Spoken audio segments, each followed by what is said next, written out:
तो दोस्तों एमएसयू यानी मैडक हॉरर कॉमेडी यूनिवर्स की पांचवी फिल्म थामा रिलीज हो चुकी है। इस फ्रेंचाइजी की हर मूवी इंडियन फोकलोर यानी भारतीय पौराणिक कथा पर आधारित है, जिन्हें हॉरर और कॉमेडी के साथ मिलाकर बढ़िया तरीके से पेश किया जाता है। और अब इस लेटेस्ट मूवी में वैम्पायर जैसे इंटरेस्टिंग टॉपिक को एक्सप्लोर किया गया है। इसके अलावा ये फिल्म पिछले सभी पार्ट से भी अच्छी तरह कनेक्टेड है। तो अगर आप इस मूवी को पूरी तरह समझना चाहते हैं तो ये वीडियो देखते रहिए। आज मैं थामा फिल्म को शॉर्ट में एक्सप्लेन करूंगा, तो चलिए शुरू करते हैं। इस मूवी में हमें वैम्पायर दिखाए गए हैं, जिन्हें यहाँ बेताल कहा गया है। वैसे तो रियल लाइफ में बेताल एक अलग तरह की भूतिया प्रजाति है, लेकिन इस फिल्म में बेताल को वैम्पायर की तरह दिखाया गया है और उनकी बैक स्टोरी इंडियन माइथोलॉजी से जुड़ी है, जिसे थोड़ा सा बदला गया है। बात तब की है जब मां काली और रक्तबीज की लड़ाई हुई थी। रक्तबीज एक ऐसा राक्षस था जिसका खून जब जमीन पर गिरता था तो उससे एक नया रक्तबीज पैदा हो जाता था। तो असली घटना में तो काली मां ने रक्तबीज का खून पीकर उसे मार दिया था, लेकिन मूवी में ऐसा बताया गया है कि काली मां ने उस राक्षस को मारने के लिए बेताल नाम के प्राणी बनाए, जो कि खून पीते ना थे। वो बेताल इंसान की तरह ही दिखते थे, मगर वे बहुत ताकतवर और अमर थे। तो उस जंग में उन बेताल ने काली मां का साथ दिया और रक्त बीज का खून पीकर उन्हें मार दिया। फिर लड़ाई के बाद उन बेतालों को एक नया काम सौंपा गया कि वह बुरे इंसानों का खून पिए और अच्छे लोगों की रक्षा करें। पर एक बेताल जब भी किसी इंसान का खून पीता है तो उससे वह इंसान की धड़कनें रुक जाती है और वह भी एक वैम्पायर बन जाता है। इस तरह से मां काली के बनाए हुए वो थोड़े से बेताल वक्त के साथ काफी बढ़ गए और उन्होंने जिस भी बुरे इंसान को काटा वो भी एक बेताल बन के धरती की रक्षा करने लग गया। ये सिलसिला बहुत साल तक चला, लेकिन फिर 1947 में जब भारत आजाद हुआ तो यहां कई लोग आपस में लड़ने और मरने लगे। मतलब अब अच्छे और बुरे का फर्क मिट चुका था, जिसे देखकर सभी बेताल हैरान हो गए। इसीलिए उन्होंने एक नियम बनाया कि अब से वह इंसानों का खून नहीं पिएंगे, क्योंकि वह बहुत ही जहरीला होता है। लेकिन उनमें से सबसे पुराना वैम्पायर यक्षासन, जो कि सभी बेताल का लीडर यानी थामा था, उसने यह नियम मानने से इनकार कर दिया और वह इंसानों का खून पीता रहा। यक्षासन बहुत ताकतवर था और अब उसे घमंड आ गया था, इसीलिए वह अपनी एक फौज बनाकर दुनिया पर राज करना चाह रहा था। लेकिन बाकी बेताल ने उसे ऐसा नहीं करने दिया और उन्होंने मिलकर उसे एक गुफा में कैद कर दिया। पर यक्षासन ने उस वक्त एक प्रतिज्ञा ली कि अब अगर किसी बेताल ने इंसान को काट के उसे वैम्पायर बनाया तो उस दिन वह आजाद हो जाएगा। तब से लेकर आज तक सभी बेताल सिर्फ जानवरों का ही खून पी रहे थे और वह कैद यक्षासन को भी जानवर ही खिला रहे थे। वह सब बेताल अब इंसानों से दूर एक घने जंगल में रह रहे थे और सिर्फ कुछ ही वैम्पायर शहर में रहकर दोनों प्रजातियों पर नजर रख रहे थे। लेकिन फिर 2025 में आलोक गोयल नाम का एक रिपोर्टित लड़का, जो कि काफी भोला भला था, वह गलती से अपने दोस्तों के साथ उसी जंगल में पहुंच जाता है जहां वह बेताल रहते थे। और जब वो लोग उस जंगल में घूमने निकलते हैं तो आलोक पे एक भालू हमला कर देता है, जिसे देखकर उसके दोस्त वहां से भाग जाते हैं। फिर वह भालू आलोक को काफी मारता है और उसे खाने की कोशिश करता है। तब वहां ताड़का नाम की एक लड़की आती है और वह उस भालू को वहां से भगा देती है। ताड़का असल में एक बेताल थी, जो कि अपने कबीले से थोड़ा दूर एक पुराने प्लेन में रहती थी। उसे आलोक पर दया आ जाती है, इसीलिए वह उसे बचा के अपने प्लेन में ले जाती है और आलोक का इलाज करती है। ताड़का ये समझ गई थी कि संगीत वह लड़का एक इंसान है, लेकिन आलोक को नहीं मालूम था कि वह लड़की एक बेताल है। वह बस उसे एक आदिवासी समझ रहा था। फिर रात के वक्त वहां कुछ बेताल आदमी आते हैं, जो कि आलोक को पकड़कर उसे अपने कबीले में लेकर चले जाते हैं। उन सबको लग रहा था कि ताड़का ने उनका नियम तोड़ा है, मतलब वह इंसान को वहां लाई है। हालांकि वह उन्हें बताती है कि वह लड़का गलती से वहां आया है, लेकिन फिर भी वह लोग आलोक को मारने की बात करते हैं ताकि उनका राज दुनिया को ना पता चले। और आखिर में वह उसे यक्षा संघ के पास छोड़ देते हैं, क्योंकि अब वो जानवरों का खून पीकर ऊब गया था और उसे इंसान का खून चाहिए था। पर तभी वहां ताड़का आती है और वह आलोक को यशासन से बचाकर जंगल के बाहर ले जाती है। फिर वह उसे वहां से भागने बोलती है, लेकिन आलोक ताड़का के बिना वहां से नहीं जाना चाहता था, क्योंकि वह उसे प्यार करने लग गया था। और ताड़का भी उसे पसंद करने लग गई थी। इसीलिए वह आलोक को लेकर उस जंगल से निकल जाती है, जो कि बेताल के नियमों के खिलाफ था। फिर वह दोनों ट्रैवल करते हुए दिल्ली में आलोक के घर पहुंचते हैं, जहां उसके माँ बाप को लग रहा था कि उनका बेटा मर गया है। तब आलोक उन्हें बोलता है कि वह लड़की ने उसकी जान बचाई है, पर वह अपने माँ बाप को उसका नाम तारिका बताता है और उसके बारे में एक झूठी कहानी सुनाकर ताड़का को अपने घर में रख लेता है। लेकिन आलोक के पिता को ताड़का पर शक हो गया था, इसीलिए वह उस पर कड़ी नजर रखते हैं। उधर आलोक को यह समझ में आ गया था कि ताड़का सिर्फ नॉनवेज खाती है, पर क्योंकि वह लोग वेजिटेरियन थे, इसीलिए आलोक उसे अपने घर में कुछ खिला नहीं पा रहा था। इसी वजह से एक दिन आलोक उसे एक होटल में नॉनवेज खिलाने ले जाता है, पर वहां ताड़का गलती से लाल रंग की शराब को खून समझ के पी लेती है और वह नशे में कुछ आवारा लड़कों के साथ डांस करती है। तब आलोक उसे वह पार्टी से बाहर निकाल लेता है, लेकिन फिर वही आवारा लड़के ताड़का को पाने के लिए उसका पीछा करते हैं, जिनसे बचने के लिए आलोक ताड़का के साथ भागने लगता है। लेकिन फिर उनकी कार एक सुनसान जगह पर अटक जाती है। वहां आलोक उन लड़कों को समझाने की कोशिश करता है, पर वह लोग उसे मारने लग जाते हैं। तब ताड़का गुस्से में बेताल वाले रूप में आ जाती है और उन लड़कों को बहुत मारती है। यह देखकर आलोक के होश उड़ जाते हैं और वह किसी तरह तड़का को संभाल के घर लाता है, जहां वो आलोक को अपनी असलियत और अपनी पूरी प्रजाति के बारे में बताती है। यह सब सुनकर आलोक बहुत हैरान हो जाता है, पर तभी वह घर में यादव नाम का एक पुलिस इंस्पेक्टर आ जाता है, जो कि उस पार्टी वाले लड़कों के बारे में बात करने आया था। फिर वह इंस्पेक्टर ताड़का को अकेले में पूछताछ करने ले जाता है और वहां वह एक ऐसा मंत्र पढ़ता है जिससे सभी बेताल अपने असली रूप में आ जाते हैं, क्योंकि यादव खुद भी एक बेताल था और वह उन लड़कों के हाल देखकर यह समझ गया था कि शहर में कोई नया वैम्पायर आया है। यादव यहाँ ताड़का से पूछता है कि उसने उन लड़कों को क्यों मारा, लेकिन यह सुनकर ताड़का भी हैरान हो जाती है, क्योंकि उसने उन लड़कों को बस पीटा था, उनकी जान नहीं ली थी। असल में ताड़का को पकड़ने के लिए उसके कबीले के लोग यहाँ दिल्ली आ गए थे और उन्होंने ही अपनी प्रजाति का राज्य छुपाने के लिए उन लड़कों को मार दिया था। फिर इंस्पेक्टर यादव ताड़का को बोलता है कि वह कई साल से शहर में रह रहा है और उसने इंसान और बेताल के बीच में संतुलन बना के रखा है, पर ताड़का आलोक के प्यार में बहकर उस संतुलन को बिगाड़ रही थी। इसीलिए वह इंस्पेक्टर उसे वापस अपने जंगल लौटने बोलता है। तब ताड़का ना चाहते हुए भी वहां से जाने लगती है और आलोक उसे रोकने के लिए अपनी कार से उसकी बस का पीछा करता है। लेकिन तभी अचानक उसका एक्सीडेंट हो जाता है और आलोक बुरी तरह घायल होकर मर जाता है। पर ताड़का उसे खोना नहीं चाहती थी और वह आलोक को वापस लाने के लिए अपने कबीले का सबसे बड़ा नियम तोड़ देती है।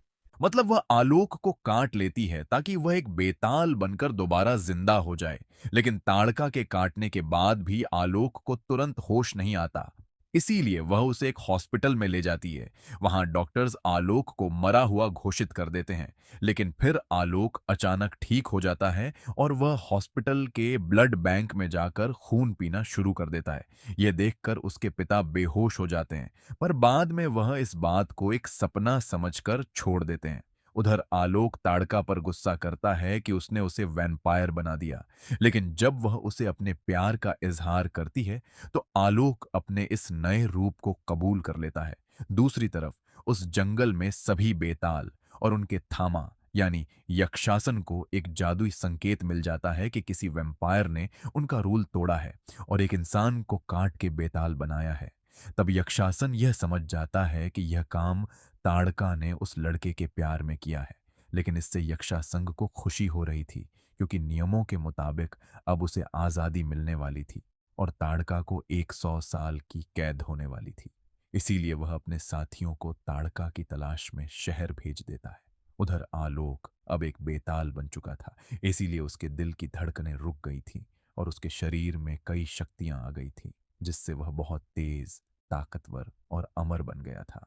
ताड़का उसे इन पावर्स का यूज करना सिखाती है, लेकिन इसी बीच आलोक के पिता को उसका यह नया रूप दिख जाता है और पूरी सच्चाई पता चल जाती है, जिसकी वजह से वह ताड़का पर बहुत नाराज होते हैं कि उसने उनके बेटे को ऐसा शैतान बना दिया, और वह आलोक की इस हालत को एक बीमारी मानकर उसका इलाज करने के पीछे पड़ जाते हैं। और क्योंकि यह काम कोई डॉक्टर नहीं कर सकता था, इसीलिए आलोक के पिता उसे एक पैरानॉर्मल एक्सपर्ट यानी भूत भगाने वाले के पास लेकर जाते हैं, जिसका नाम था एल्विस करीम प्रभाकर।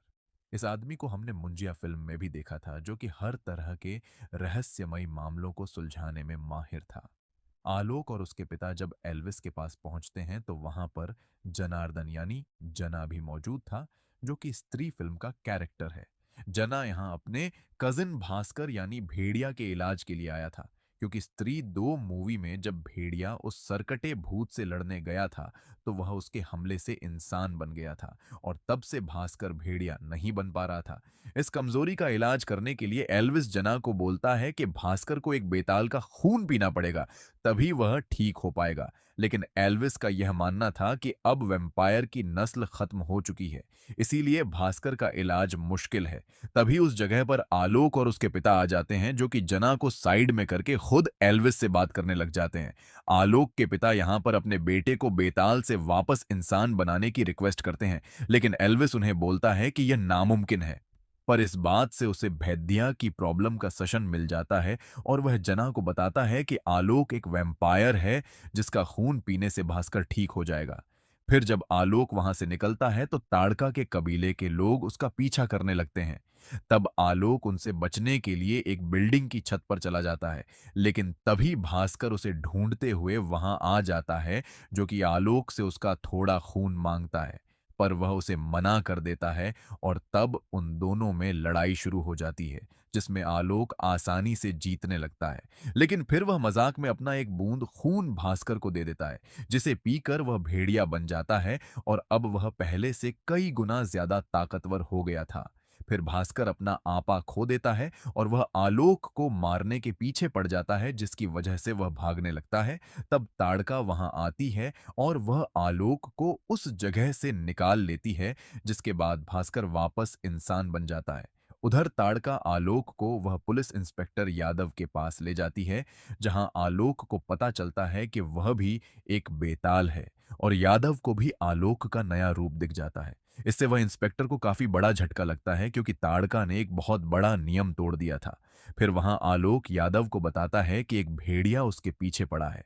इस पर वह इंस्पेक्टर बोलता है कि सदियों संगीत से वैम्पायर और वेयरवुल्फ यानी बेताल और नर भेड़ियों की आपस में जानलेवा दुश्मनी है, और अगर कोई भेड़िया एक बेताल का खून पी लेता है तो वह 10 गुना ताकतवर बन जाता है। इसी वजह से भास्कर वैसा बन गया था। इंस्पेक्टर यादव का यह कहना था कि अब जब तक वह भेड़िया आलोक का पूरा खून नहीं पी लेगा, तब तक वह शांत नहीं होगा। इसीलिए अभी आलोक की जान खतरे में थी, और उसे बचाने के लिए यादव आलोक और तालका को अपने साथियों के पास ले जाता है। उस जगह पर एक पार्टी चालू थी, जिसमें कई सारे वैम्पायर शामिल थे, और वह सब बोतल का खून पी रहे थे। वहां वो इंस्पेक्टर आलोक को भी थोड़ा खून पिलाता है, लेकिन वह उसमें नशे की दवाई मिलाकर आलोक को बेहोश कर देता है। फिर उस जगह पर यक्षासन के साथी आते हैं, जो कि यादव के साथ मिलकर ताड़का को बोलते हैं कि उसने नियम तोड़ा है, इसीलिए उसे कैद में जाना होगा। तब तड़का वहां से निकलकर जंगल चली जाती है, और जब आलोक को होश आता है तो इंस्पेक्टर यादव उसे बोलता है कि अब वह तड़का को भूल जाए और कुछ दिन तक अपने घर में ही छुप कर रहे, क्योंकि भेड़िया उसे ढूंढ रहा है। पहले तो आलोक इसके लिए राजी नहीं होता, लेकिन इतने सारे वैम्पायर्स के प्रेशर की वजह से उसे वह बात मानना ही पड़ता है। फिर आलोक अपने घर लौटता है और अपने पिता को सब कुछ बताता है, लेकिन अब उसके पिता का नजरिया बदल चुका था, और उन्होंने ताड़का और आलोक को एक्सेप्ट कर लिया था। इसीलिए वह अपने बेटे को बोलते हैं कि जैसे ताड़का ने उसके लिए सारे नियम तोड़े थे, वैसे ही वह भी उसे पाने के लिए सब नियम तोड़ दे। तब आलोक वो बेताल कबीले के जंगल में चला जाता है, जहां पे अभी यक्षास को आजाद करके ताड़का को उसकी बेड़ियां पहनाई जा रही थी। आलोक वहां आकर वो बेड़ियां खोलने की कोशिश करता है, लेकिन उसे सिर्फ मंत्रों से ही उतारा जा सकता था। इसीलिए आलोक यक्षासन से बात करके ताड़का को छुड़ाने की कोशिश करता है, पर यक्षासन उसकी बात नहीं सुनता, और वह अपने कुछ साथियों को आलोक पर हमला करने भेज देता है, लेकिन आलोक उन्हें आसानी से हरा देता है। तब यक्षासन खुद उससे लड़ता है और वह आलोक पे बहुत भारी पड़ता है। पर वहां के बेताल पुजारी को यह सब सही नहीं लग रहा था और वह नहीं चाहता था कि यक्षासन के गलत इरादे पूरे हों। इसीलिए वह पुजारी मंत्र पढ़ के ताड़का को उन बेड़ियों से आजाद कर देता है ताकि वह आलोक की मदद कर सके। लेकिन यशासन उन दोनों को आसानी से संभाल लेता है और वह आखिर में आलोक को काट के उसे मार डालता है। पर तभी अचानक वहां मौजूद मंदिर में देवी की मूर्ति से एक शक्ति निकलती है जो कि आलोक पर गिरती है। उससे वह जिंदा हो जाता है और पहले से काफी ज्यादा ताकतवर बन जाता है। अब आलोक के सीने का दिल भी धड़कने लग गया था, जो कि एक बहुत बड़ा चमत्कार था। बेतालोक के पुजारी ने पहले ही यह भविष्यवाणी की थी कि जिस भी वैम्पायर का दिल धड़केगा वो उनका नया लीडर यानी थामा बनेगा। फिर आलोक यशासन को बहुत पीटता है और वह आखिर में उसे काट के मारने ही वाला था। तभी ताड़का उसे रोक लेती है और बोलती है कि वह उसके जैसा हैवान ना बने। इसीलिए आलोक रुक जाता है और तब यक्षासन को फिर से उन बेड़ियों में कैद करके वही गुफा में डाल दिया जाता है। इसके बाद सभी बेताल आलोक को अपना नया थामा मान लेते हैं और पुजारी ये कहता है कि आलोक अब इंसान और वैम्पायर्स के बीच नया संतुलन कायम करेगा। इसके अगले दिन यक्षा संघ की गुफा में वह सरकड़ा भूत आता है जिसे स्त्री दो मूवी में स्त्री ने मार के लावे में डुबा दिया था। लेकिन अब वह भूत किसी तरह उस लावे से बाहर निकलकर दोबारा जिंदा हो गया था और वह यहाँ आकर यक्षासन को आजाद कर देता है। बाद में जब आलोक ताड़का और पुजारी यक्षासन की टूटी हुई बेड़ियां देखते हैं तो वह बहुत डर जाते हैं क्योंकि यक्षासन वहां से निकलकर इंसानों का खून पिएगा और बहुत शक्तिशाली बन जाएगा जिसे रोकना बहुत मुश्किल काम है। तब वह पुजारी आलोक को बोलता है कि यक्षासन को हराने के लिए उसे उससे भी ज्यादा ताकतवर बनना होगा और इसके लिए उसे भेड़िए का खून पीना होगा। इसीलिए आलोक भास्कर की तलाश शुरू कर देता है जो कि अभी अपने नए भेदिया रूप में उसी जंगल के बाहर आ गया था और वह आलोक को मार के उसका पूरा खून पीना चाह रहा था। इसके आगे की कहानी भेदिया 2 मूवी में दिखाई जाएंगी जहां आलोक और भास्कर एक दूसरे का खून पीना चाहेंगे। तो दोस्तों ये था मैं फिल्म का एक्सप्लेनेशन। अगर आपको ये वीडियो अच्छी लगी हो तो इसे लाइक और शेयर ज़रूर करिए और ऐसी ही इंटरेस्टिंग वीडियोस देखने के लिए सब्सक्राइब कीजिए हमारा चैनल और इस बेल आइकॉन को दबाइए ताकि आपको हमारी वीडियो सही टाइम पर मिल सके।